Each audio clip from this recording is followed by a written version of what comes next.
It's Monday, June 16th, and here's some of the news beyond the headlines.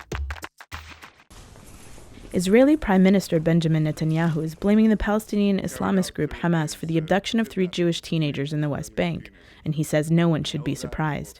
A Hamas spokesman called the accusations stupid. Israeli security forces have arrested at least 80 Palestinians, including professors, clerics, and various Hamas members. The allegations are stoking tensions between Israel and the new interim Palestinian government that formed earlier this month out of a deal struck between Hamas and its rival Fatah party. The Taliban didn't stop millions of Afghans from voting in a runoff to elect their new leader. Militants detained 11 men in Herat province on Saturday and sliced off the ink-stained fingers they used to cast their ballots. And across the country, the Taliban carried out hundreds of rocket and bomb attacks, killing at least 40 civilians and nearly 30 security personnel. Turnout in both rounds was high, as Afghans chose between former Finance Minister Ashraf Ghani and former Foreign Minister Abdullah.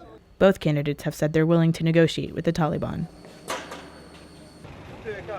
The UN says nearly 1 million Iraqis have been forced out of their homes since Islamic militants seized the northern city of Mosul last Tuesday.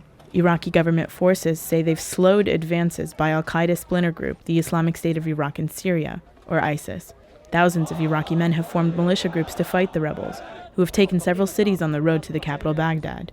ISIS wants to do away with existing borders to establish an Islamic empire across the Middle East. Some 50,000 Cambodians fled Thailand over the weekend, fearful of a crackdown on migrant workers by the military leaders who staged a coup last month. The exodus began after Thailand's ruling junta announced it would tackle illegal immigration, and rumors circulated that several workers had been killed or beaten.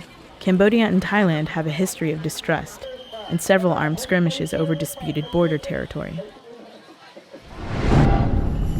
Check out the VICE News YouTube channel for more original reporting and documentaries from around the world. We forced him to open his hand.